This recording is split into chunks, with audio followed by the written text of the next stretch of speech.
Hello friends, today we are going to see the second part of your metallic bonding. Myself, Mr. Pramod S. Phatak, Assistant Professor in Department of Chemistry, late Pushpa Devi Patil Arts and Science College, Risod. In last lecture, we have discussed some part of metallic bonding, and today we are going to see the next part of, or we are continuing that same lecture in this part. So lastly you have seen the free or mobile electron theory. We have discussed in last lecture the what is free or mobile electron theory. This theory is put forward by the Drude and developed by the Lorentz. Metals contain fewer number of electrons in their valence shell, that is 1, 2, 3. Okay, so we have discussed this what is kernels and what are their roles. So these electrons are localized or conform to particular atoms but are delocalized, hence free to move through the structure. So that's why this theory is called as mobile or free theory. Now we are continuing the same in this lecture. Here you can see these positive charge are the metal atoms and these negative charge are the your electrons, where they are combined in one plane or one atom. This is the sea of delocalized electrons. These are the electrons and these are the your metal atoms.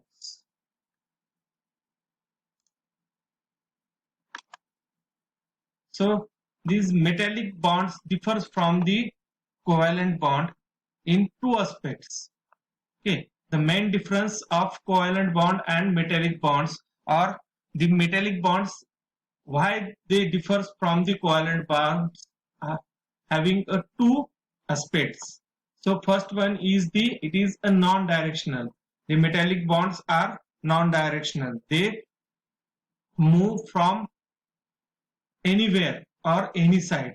It is a weaker than the covalent bond. These metallic bonds are weak than the covalent bond.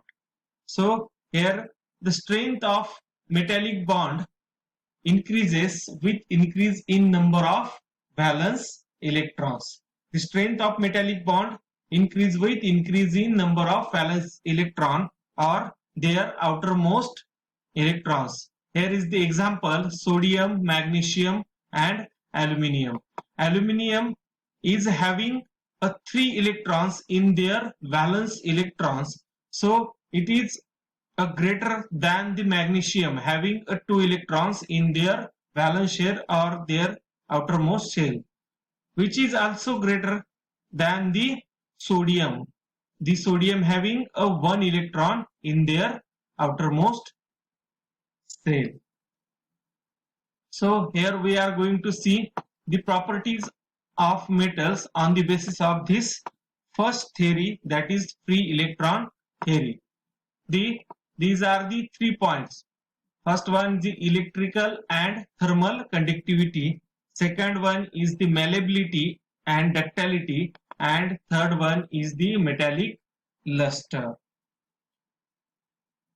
Okay, so these 3 properties we have seen: the electrical and thermal conductivity.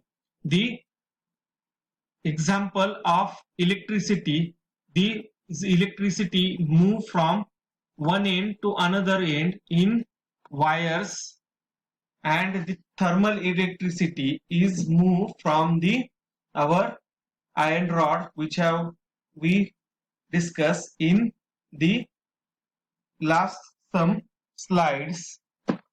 The next one is the malleability. The metals are positive ions embedded with a sea of electrons. When the metal is hammered, okay, or subject to a stress, then the metal gets in a layers, that is a sheet. Lastly, I was told when a metal rod is hammered, then it gets in a sheet or in a slide. Then this is their malleability. They are going to layers in each other and having a cushions, so they are slightly or smoothly to form a thin sheet of wire. So this is the property. Then the luster. The metals are having a typical shining due to presence of free electrons or white electrons. So these are the properties of these metals on the basis of free electron theory. Now we are going to see the second theory, that is the valence bond theory or resonance theory. This theory was given by the scientist Pauling. So here is the example why this theory is called as a resonance theory or valence bond theory. A metal atom in a metallic crystal lattice is surrounded by a definite number of nearest neighbors. That is, in case of lithium, here is the example of lithium. There are 8 lithium atoms with which the lithium ion can form a covalent bond. These 8 lithium atoms are form the covalent bonds with other metal atoms. Here in this crystal lattice, the lanthanum 8 lithium atom is surrounded by a lithium atom. Here you can see these 8 lithium atoms.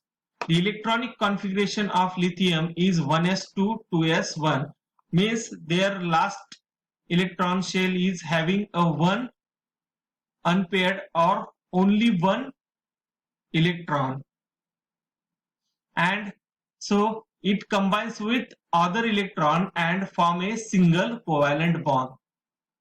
So this lithium atom, one lithium atom and other lithium atom, they get combined and form a single covalent bond.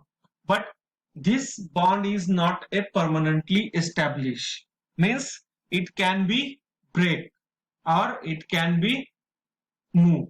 This bond immediately broken and a new bond is formed between other lithium atoms. In other words, the bond is continuously resonating. From in organic, we are seeing in benzene, the negative charge or positive charge is resonating on the ring. So likewise, this is the structure. Here one bond breaks and other bond form, then other bond that newly formed breaks and it also forms with other bond, and this is the resonance. So this theory is called a resonance theory. Here you can see these lithium 2 atoms, then this lithium also form these 2 bond, then one atom breaks and this lithium makes a bond. Here is the positive charge, means it is a empty orbital, only 1 electron in their outermost shell, and here is the extra electron. So it get also then transferring electrons and forms the bonds. So this is the structure, hence it gets resonating the electrons. So this is called the resonance theory.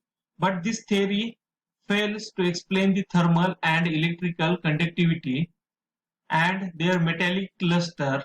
So this theory fails these examples. Now we are going to see the molecular orbital theory or band theory. So firstly we have to see what is band. Band is the set of large number of closely spaced molecular orbitals in a metallic crystal. So in this theory, we are going to see the band theory of solids. Firstly, what is the band theory? In order to account for describing decreasing resistivity with increasing temperature as well as other properties of semiconductors, a new theory known as the band theory. In this theory, we are going to see the conductors, semiconductors, and insulators, which have the examples you are well known. Here is the classification. Conductors means conduction band and valence band. They don't have the gap. They are a like sandwich structure, or they are having a layer like structure. So these are the conductors. Then insulators. Insulators, the conduction band and valence band having a large gap or big gap. So these are the insulators. And here is the semiconductors, conduction band and valence band having a small gap. So it transferred energy from one band to another band. This is the semiconductors. So what is the conductors? Or it can be says that the true metals. There is a no forbidden gap in the conductors. This is the valence band and this is the conduction band, and these two bands doesn't having any gap. So it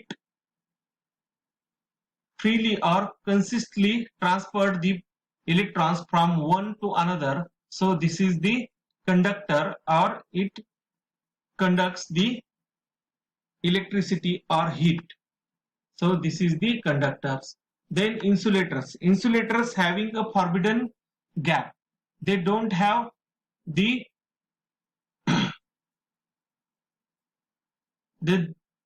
they are having a gap in between valence and conduction band. So they cannot transfer the electrons from one band to another band. So these are the insulators. The insulators is a plastic covering or other type of materials which do not transfers the heat or electricity. Now the next one is the semiconductors. Semiconductors having a small gap in valence band and conduction band. So with the force of electrons, it jumps their electrons from one band to another, and it converts some electricity or heat from one band to another. So this is the semiconductors. Also semiconductors are having two types: the intrinsic semiconductors and extrinsic semiconductors.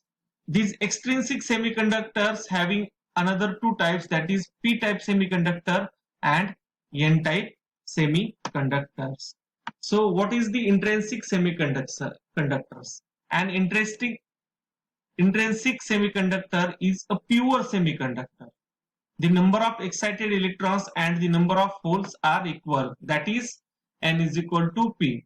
In this semiconductor, the valence band and the covalent band having a less gap, and there is no any doping. Doping means any other source. So this is the pure band. So this is called a intrinsic semiconductors. And the next one, extrinsic semiconductors, having a two types of semiconductors, that is a p-type semiconductor and your n-type semiconductors. Means this p-type semiconductors is the, why it is called p-type? Because in this semiconductor the doping or impurity band is in between these two, vacant band and valence band, and this is we can say valence or vacant band, and this is conduction band. So in this band having a impurity band in between these two bands, and this is from the your p orbital metals. Then this is called a p type, and having a n type semiconductors. This is n type, where your fifth A group metals having a this impurity, that is gallium or indium. This is called a n type semiconductor. Okay, thank you.